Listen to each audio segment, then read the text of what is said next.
En el AgroShopping tuvimos la oportunidad de ver cómo se ha recuperado la producción de champiñones, que se hacía antes. Pero ahora el señor Tito Martínez ha desarrollado una técnica muy buena. Por eso ABC Rural fue al establecimiento Loma Merlo en Luque, donde vio cómo es el trabajo que este señor realiza en la producción de champiñones. Luque es conocida como la ciudad de la música. El equipo de ABC Rural llegó hasta Loma Merlo, en donde no fue detrás de la música, sino para conocer un proyecto que se puede decir está creciendo como hongo. Y es que nuestro entrevistado ha apostado a la producción de champiñones, que también se pueden denominar como hongos comestibles. Conoceremos un poco de su historia, su producción, recorreremos sus instalaciones. En realidad hay una historia detrás. Yo me dediqué a la mecánica industrial por muchos años en el rubro de papel. Me di cuenta que no es el estilo de vida que quería llevar, donde el trabajo siempre es monótono. Y me di cuenta que me quería dedicar a trabajar con cosas que tengan vida. Y fue ahí donde, investigando, encontré que el champiñón, en una manera de cultivo que es el cultivo moderno, se podría producir en un ambiente cálido como el nuestro, como el de Paraguay. Llevamos un año estudiando el proyecto, logramos una calidad internacional aceptable. ¿Cuentan con una certificación de calidad en producción de champiñones?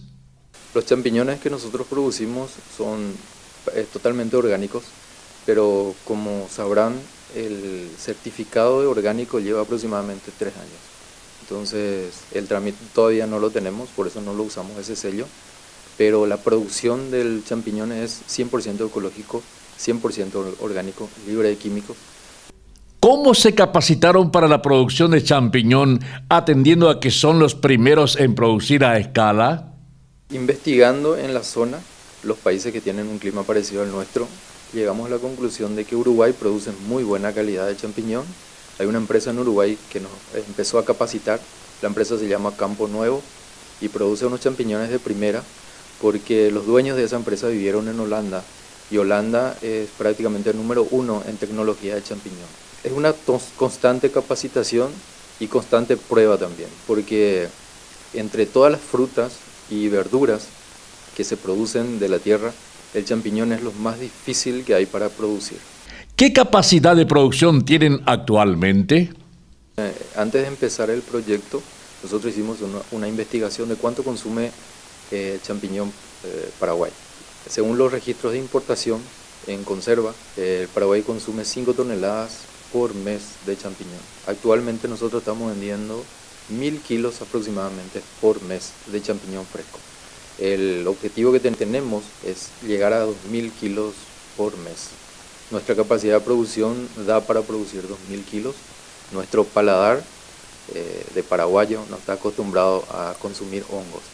Pero por nuestro bienestar debemos aprender, y porque el hongo es un producto consumido, el hongo fresco, a nivel mundial. ¿Qué diferencia hay entre el champiñón importado en latas y el que ustedes comercializan en fresco? Sí, en realidad no hay comparación prácticamente en consumir champiñones frescos y champiñones enlatados. El enlatado ya no tiene ningún nutriente y el fresco sí conserva todos los nutrientes. Todas estas informaciones uno lo puede corroborar por internet. Nosotros nos dedicamos solamente a producir ese tipo de champiñón. Más adelante, y estamos haciendo pruebas también de tener hongos secos. ¿Cómo se inicia el proceso de producción de champiñones? Nosotros usamos como materia base para el compost pasto Camerún. Esta es una plantación que tenemos frente al predio y de acá extraemos el 80% de la producción de hongos. Depende del compost, del preparado del compost. El champiñón no se alimenta de las proteínas o de los nutrientes que tiene el compost. Solamente se alimenta de la cantidad de nitrógeno y una relación con el carbono. Nosotros ese pasto lo abonamos para que tenga un porcentaje de proteína aceptable para nuestra producción. Posterior al corte del pasto Camerún, ¿qué se hace? El pasto Camerún nosotros lo traemos a este lugar, picamos en una picadora y lo mezclamos con bagazo de caña para que tenga más fibra. Entonces después esa mezcla, mojado al 70%, introducimos en este lugar que se llama túnel de pasteurización. Voy a abrir el lugar. Quizás es oscuro, por eso no se vea, pero el producto está acá aproximadamente 10 días. Esto tiene un sistema de recirculación de aire y por abajo tiene unas rejillas donde también le inyectamos vapor para que acelere el proceso de compostaje. Y en la parte superior tiene un lugar donde hace la circulación de aire. Este lugar lo que hace es quitar el amoníaco del producto. El amoníaco se transforma en proteína y de acuerdo a la proteína se calcula el porcentaje de nitrógeno que tiene el compost. De aquí se saca, se embolsa y se mete en las salas de cultivo. Entre 10 a 12 días. De acuerdo, nosotros controlamos el amoníaco. Cuando el amoníaco está en una cantidad buena de 5.000 partes por millón, entonces ya lo podemos embolsar. Tras el embolsado del compost, ¿cuál es el siguiente paso? Una vez el compost embolsado y ya teniendo el micelio, se introduce en estas salas que lo llamamos sala de cultivo. Esta es una sala donde en el primer paso, la primera fase, el compost inocula, el micelio inocula el compost. Después de estar el micelio inoculado, que puedo mostrar acá, donde el compost adquiere un color blanco, lo podemos ver, era marrón, ahora es blanco.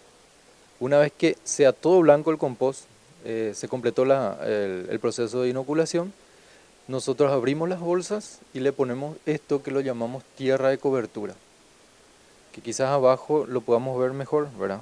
Que sería esto, serían las tierras de cobertura.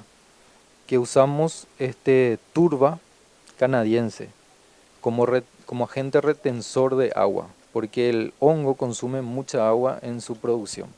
Entonces lo que hace esta turba es retener el agua para que pueda germinar del micelio, pueda germinar los hongos, pueda germinar el champiñón. ¿Cuántas veces se puede cosechar el champiñón y cómo es el manejo de la sala de cultivo? Todos los días se cosecha durante aproximadamente 20 días. 7 días de cosecha para unos 4 días y vuelve a generar unos 7 días más de cosecha. Después de esas 2 cosechas que le estoy nombrando, se sacan todas las bolsas y empieza el proceso de nuevo. Por eso es que tenemos varias salas para que no haya corte en la producción, en la cosecha. Esta sala de cultivo tiene ambiente controlado. Ese ambiente incluye temperatura, cantidad de dióxido de carbono del lugar, porque según las fases van cambiando los porcentajes de dióxido de carbono. En la sala, en el proceso de incubación, necesitamos tener 5.000 a 6.000, inclusive más, partes por millón de dióxido de carbono. Pero en el proceso de cosecha, el dióxido de carbono debe ser aproximadamente 1.000 partes por millón. Eso es por un lado el aire, el dióxido de carbono. Por otro lado, la humedad va variando. En el proceso de incubación requerimos unos 90 a 95% de humedad. Y en el proceso de cosecha varía entre 80 y 90% de humedad. También la temperatura, según el estado de la bolsa, es controlado y es variado. En el proceso de incubación necesitamos una temperatura de aproximadamente 27 grados y en el proceso de cosecha, en el momento que los primeros primordios van naciendo, van creciendo, necesitamos bajar la temperatura a 17 grados. Eso en el cultivo del champiñón le llaman shock térmico.